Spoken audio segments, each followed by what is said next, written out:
Hi, my beautiful angels. Welcome to class 6 of Spirit School. Today we will be going on a healing journey. Now, I'm very excited about today's class. Today's class is much more about the workbook than it is this video class, but I'm going to basically navigate the way for you. Now, healing for me is acknowledging that I have the ability to heal. So in my book, God is Me, I have a whole chapter dedicated to healing called I am healed because I am the healer. And that's what I truly believe. I believe that we all embody the ability to heal ourselves.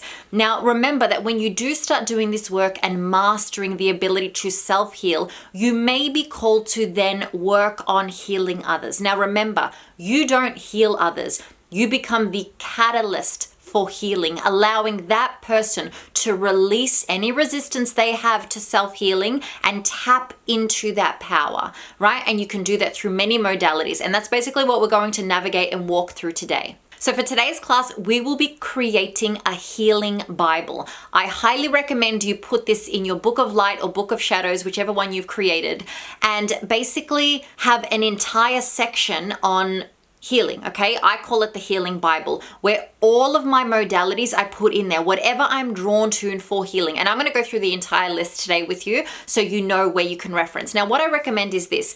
You find your process. What is your step 1? What is your step 2? What is your step 3? What is your step 4? What is your step 5? So whenever you're working on self or on another, you grab your Healing Bible. You will never miss a step. It's all there. Eventually, you'll have it on autopilot. But then if something comes up that's out of the ordinary, you'll have a remedy already written in the Healing Bible. Like, for example, let's say you're working on someone's physical body and they've got pain in their knee, for example. You start with the healing process using your healing modalities. Then what happens if all of a sudden they get a sharp pain in their neck? Do you have a remedy for that, right? And that would all be written in your Healing Bible. And then is it different between the physical body and the energetic body, etc., etc., etc. Now, it's important to note that when we ever do any healing work, we're actually healing two things. We're healing the physical and we're also healing the spiritual, right? You're healing both bodies, if you will, the energetic body and the physical body as well. One does not exist without the other in the 3D plane, okay? So it's important that we know that whenever we do any kind of healing work,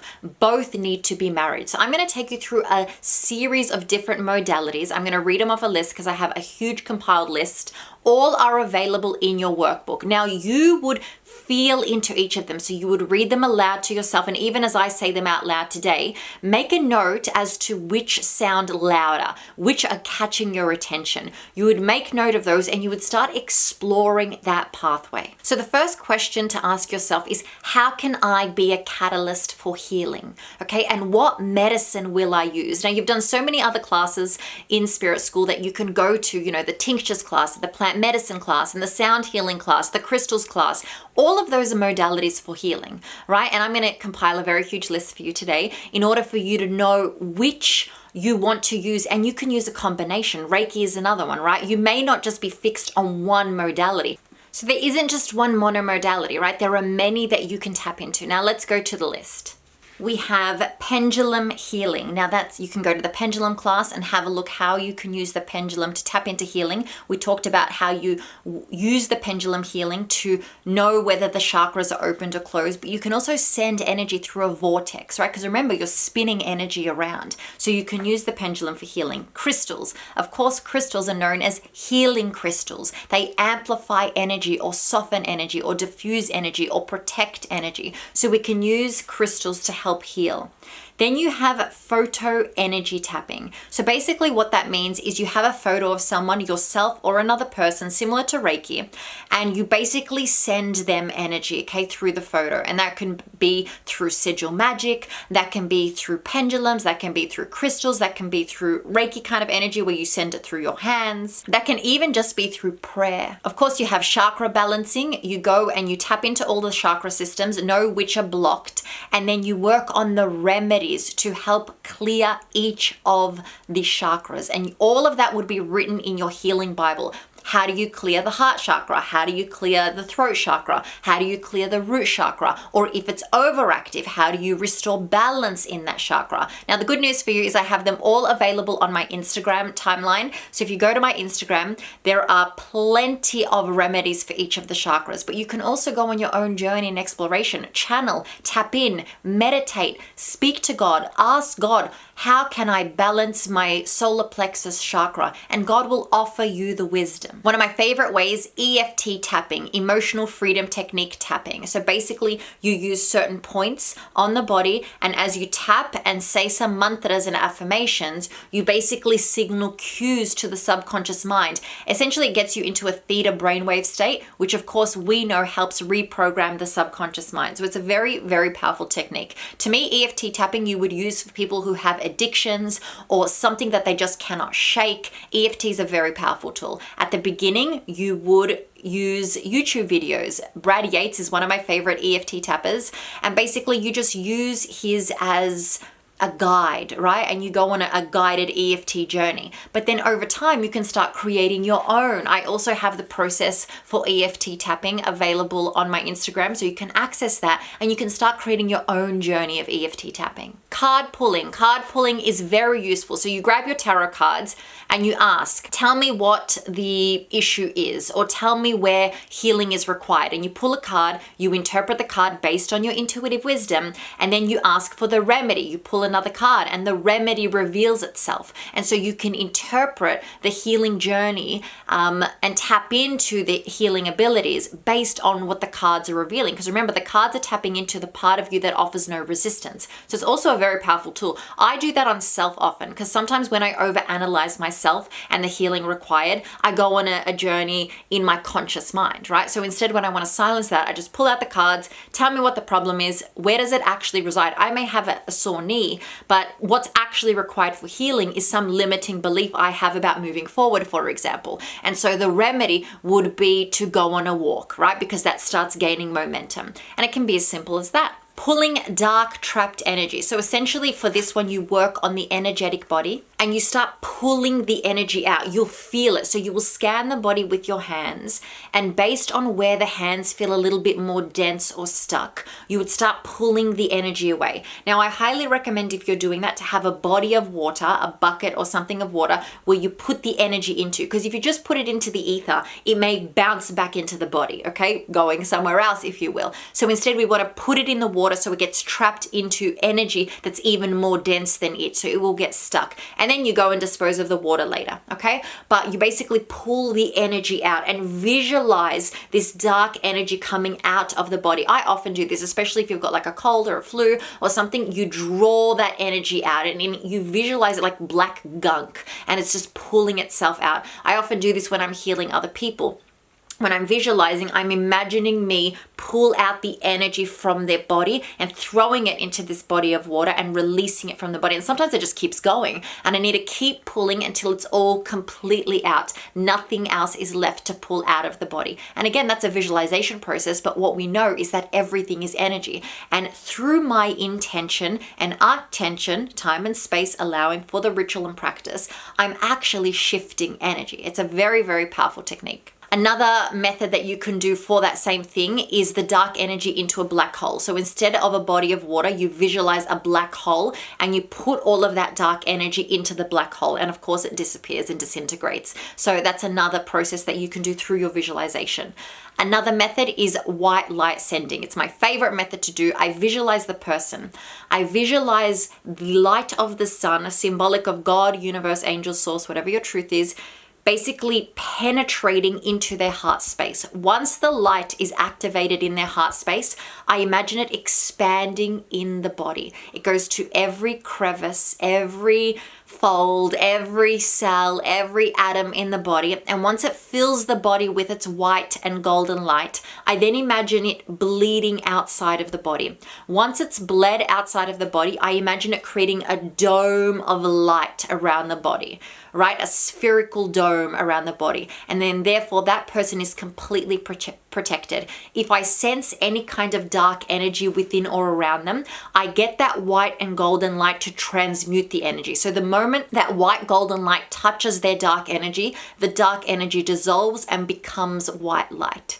Okay, it's a very, very powerful technique. It's my favorite technique. I do it on myself or my family members or my friends every single night as I pray. And it's just something that you don't even need to be healed. You just do it on autopilot to offer that protection shield. Then of course, our physical body is highly intuitive and it tells us and communicates with us when it has energy trapped. So one of the best ways to get things out of the physical body is to move the physical body, move energy. Energy doesn't want to be trapped or stagnant in the body. So Qigong, practice a bit of Qigong, right? Tap it out of the body, shake it out, jump it out, tap everywhere, right? Body brush, circulate the energy, release it, sweat it out, right? You just want to get it out of the body, and you can actually use movement to do that. Qigong is a very powerful tool for releasing energy through the body, but even sometimes you just want to punch it out, a bit of boxing, gym work, fitness, aerobics, Pilates, yoga, all of that moves energy through the energy centers, but especially those who are rooted in spiritual practice like Pilates, like yoga, like Qigong, it allows you to actually activate each of the energy centers and move energy from the body. And of course, to add to that, you've got dance, ecstatic dance, just moving the body in whichever way it wants to move. And it will tell you, it will communicate with you. And you're not doing it in front of people. It doesn't matter if you look like a weirdo. Just shake it out, dance it out, release it from the body. Scream it out too if you need to. You may be called to chant or sing or scream or yell it out. Release that energy, project it outwards. Ho'oponopono is an ancient Hawaiian practice and I really love it. And it's basically, I'm sorry, please forgive me, thank you, I love you. I'm sorry, please forgive me, thank you, I love you. And you take yourself on that journey. I'm sorry for perceiving this in a way that I thought hurt me. Please forgive me for seeing it in this way. Thank you for teaching me the lessons you needed to teach me. And I love you for offering me this beautiful blessing and lesson, right? And you go on an entire journey. I've got the Ho'oponopono worksheet in your workbook so you can know how to perfect this method. It's a very powerful tool and you repeat it over and over again until it feels like a belief, okay? Because remember, repetition is how you reprogram the subconscious mind once you're in a theta brainwave state. But an easy way to get to the theta brainwave state is to get yourself into a trance-like state. So through repetition, isn't it funny? You need one for the other, but the other for the other. So it works perfectly. Now, as I'm taking you on this journey, know that all of these are about holding space. It is the most important element of healing. Can I hold space for another? If I'm feeling energetically depleted, it is not a time for me to heal another nor heal myself. I must get myself to a place where I have the energetic capacity to offer that energy. The metaphor I like to use is a surfer.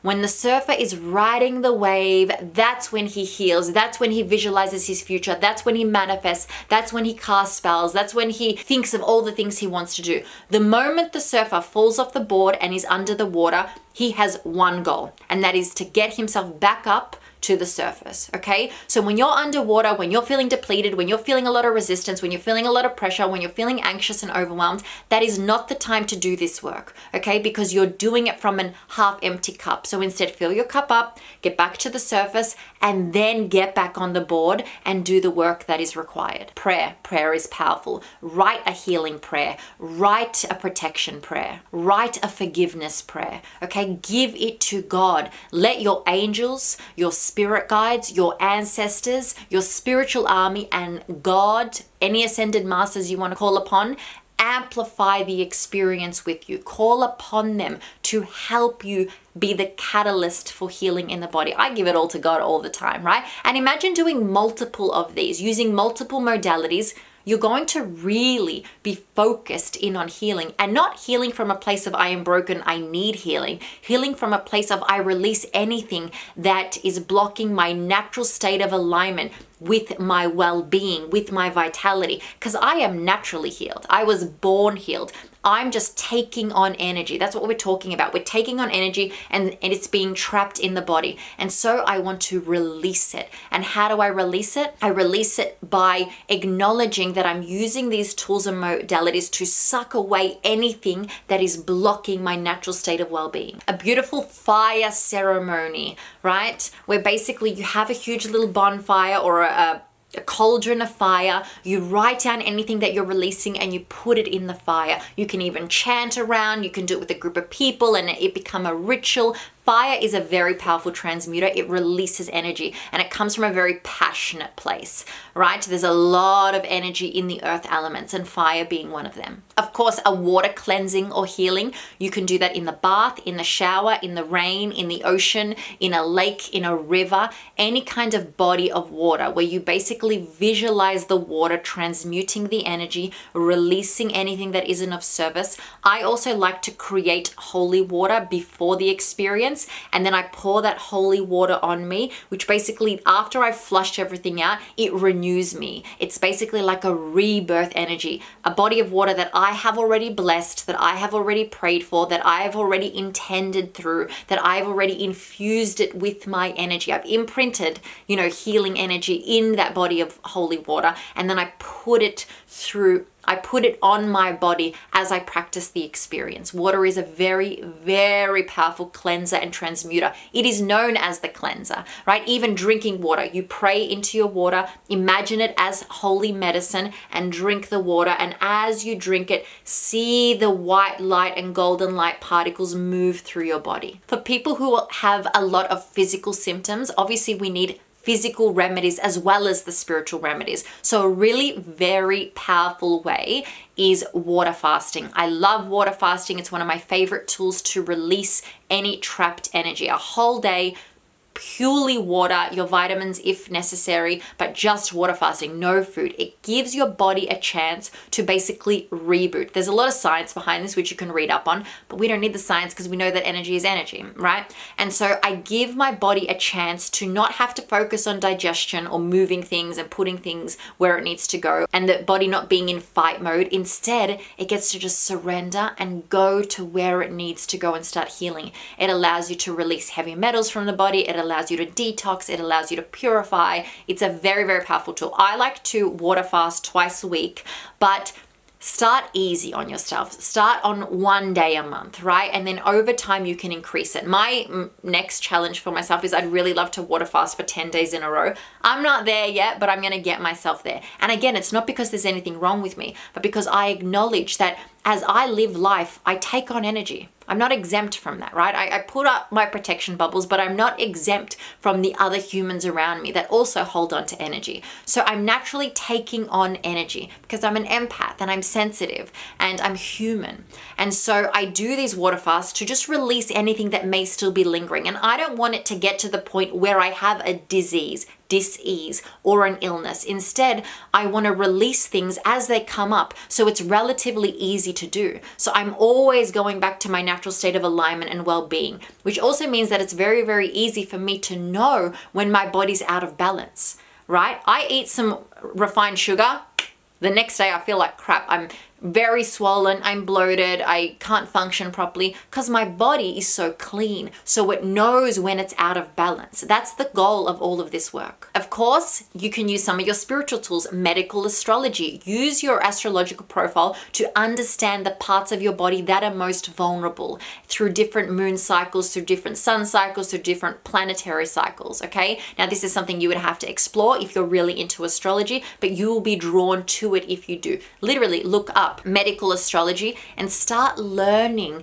about your placements and where you are naturally vulnerable. Of course, we did plant medicine, so the mother of all healing, which is our cacao, but we also have psilocybin, which is basically mushrooms. You can microdose on plant medicine to help heal. This is specifically good for mental illness, so depression or anxiety or nervous system overload, anything that's causing some neurological neurological side effects in the body, plant medicine is a very useful tool and remedy for that. It may even include CBD oil if that's something you're called to. I personally am not called to those kinds of experiences, but if they call you, play with them. We aren't looking for the Holy Bible. We are looking for whatever works for us and our energy. And you will have modalities in your healing Bible that you may never use for self, but you have them in there because you may have a client that really calls for that kind of energy. And so you have that toolkit to tap into. Of course, one of my favorite tools to use is hypnosis. And you also have RTT, rapid transformational therapy. Okay. So basically using hypnosis. Now, all hypnosis is self-hypnosis. So I highly recommend creating your own hypnosis soundtracks. Okay. You do that using certain sound frequencies and your own words through mantras and affirmations, right, at a certain pace and releasing it in a certain way. I have a whole video on hypnosis as well on my YouTube, which you can watch. And it's a very, very powerful tool to use, okay? If you're not comfortable creating your own hypnosis soundtrack or it's not something that's calling you, you can go and work with a hypnosis therapist or an RTT therapist to take you on the journey of healing. It's a very, very powerful tool. Now, of course, what is required is true surrender. I must allow myself to be in this experience in order to tap into the subconscious and unconscious mind. Breath work. Hello, breath work. We're using, and one thing I love about breath work is it's physical and spiritual simultaneously. I love modalities that are both, all right? So go on a breathwork journey. My first recommendation is go to a breathwork class. All right, or sign up to one online or do a YouTube breathwork. Once you've done that, then you can start creating your own practice for breathwork. And although there are proven techniques, like if you've done any of Wim Hof's work, so cold therapy is another one. If you've done any of Wim Hof's work, there is a process, the best, most conducive breathwork formula. But I don't fall into any kind of dogmatic rules and processes. So I say create your own, what feels like you're embodying the healing energy through the body, through the breath, right? We have forgotten how to breathe as humans. We breathe shallow and we need to remember to breathe completely into the body and release completely. Because if we can actually do that properly, we are fueling our body with what it needs and we are releasing what's trapped instead of this shallow breath where everything stays trapped and I'm not really offering my body enough oxygen and energetic nutrients. Sound frequency, of course, I loved sound frequency. Watch the sound healing video for more information on sound healing. I've created that specifically for us to be able to really tap into the healing ability of sound frequency. I really do feel that sound healing is healing of the future. Watch it become more and more mainstream over the next decade. Acupuncture, you can actually go see someone, right, that works with the body's meridian points and knows how to use the pressure points, reflexology on the foot, even on the hand, using the pressure points to release tension and trapped energy from the body. The sun, baby, the sun is medicine, sunbathing. Let the sun feed you its nutrients. I don't know if you've ever heard of the breatharians who basically breathe and eat off the sun, and that's how they survive, right? So it's tapping into that energy. Not required, but it's also really good on a water fast day. Now remember, everything in this world that we consider a healing modality must be treated like a medicine. We microdose. We don't overconsume. We don't binge on it. We're not going into the sun all day and trying to receive that sunlight. We go in there specifically with intention and with space and time to receive what is required, and we will know when it's enough and we leave. I will never stay out in the sun for more than an hour, right? 30 minutes is my prime time. And that's just to receive what I need to receive. I feel full and I leave. Whenever you've stayed out in the sun all day, you'll go home with the biggest migraine because it was just too much sun that wasn't required for the body. Massage, right? Massaging the energy from the body, because remember, it's trapped. You can self-massage or you can go and receive a massage to move the energy through the body. Lymphatic drainage, right? I love the lymphatic drainage massage where basically they know where the lymph nodes are and they release the energy and the built up pressure in that area. Automatic writing. I love automatic writing. So basically a quick play-by-play. You basically get yourself into a meditative state. You have a notebook ready.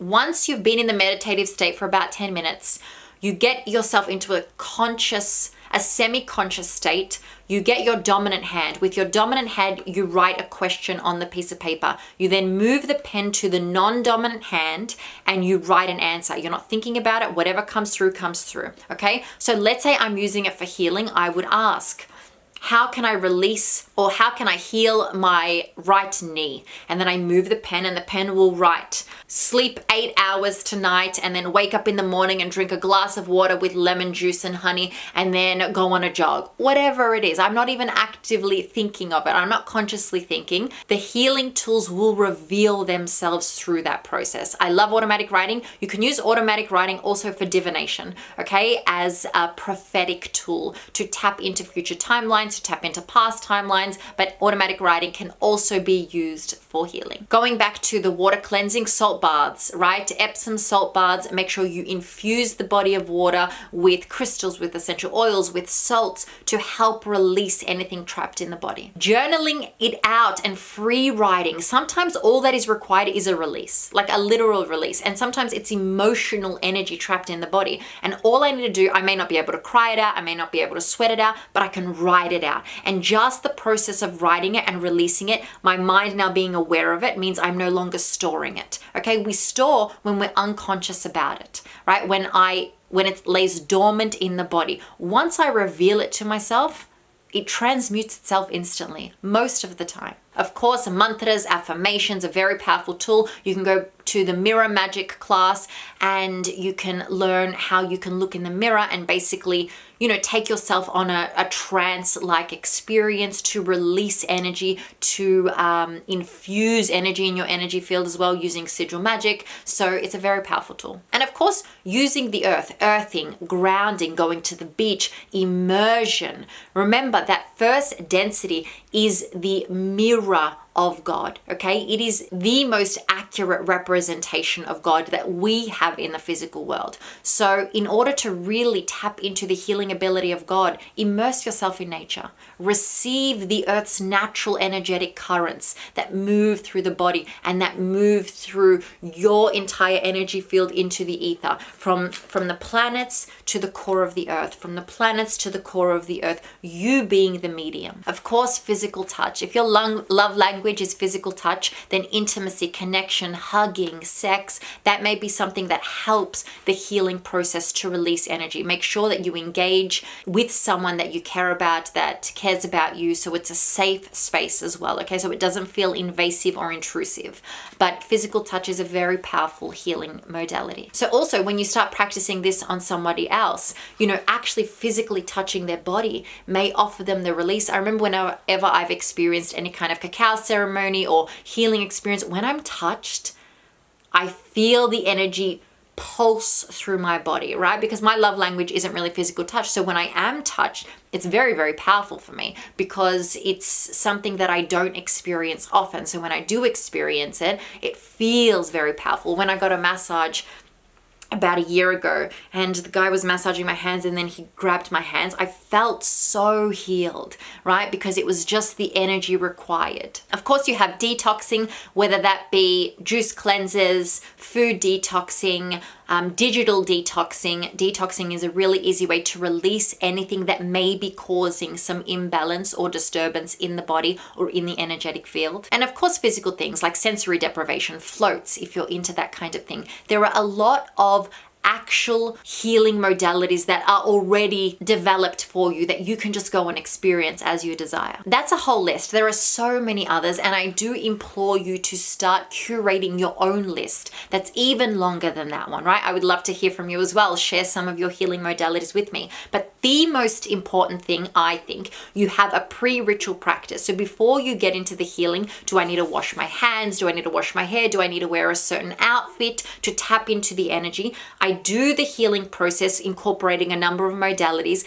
And then how do I end the practice? Do I again have to go wash my hands? Do I have to have a shower? Do I clap 3 times? Do I pray and close the circle? What is required? Is there some kind of closing prayer that I must do to detach from that energy and experience? And then I create what's known as an aftercare practice. So basically, once you've done it on yourself or a client, what then, right? They're not just automatically healed. They have basically activated the natural healing abilities within their body. So what is required then? So one good example is that whenever I do any kind of healing or channeling work with a client, I will always say for the next 48 to 72 hours, you may notice some side effects. You may get headaches, you may get cold and flu-like symptoms.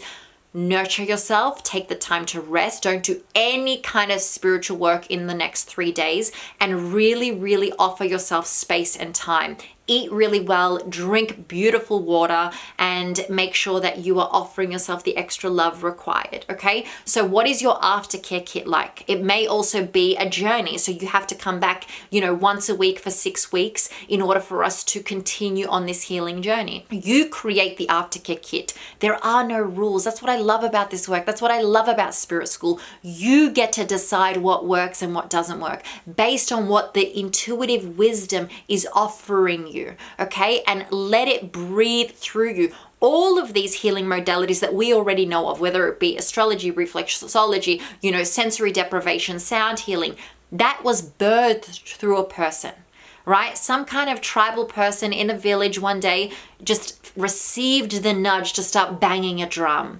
And that was the skin of an animal that was, pulled out across some wood, okay? And that became the drum.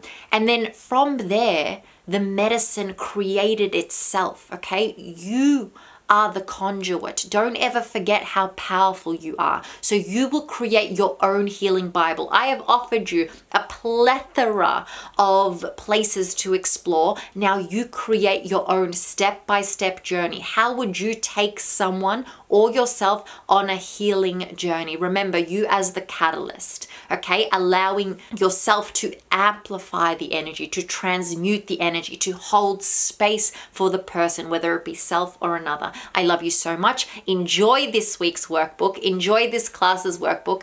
Create your beautiful healing Bible. I cannot wait to see it. I would love to see it. In fact, please send it to me. I adore you, and I will see you on the next class.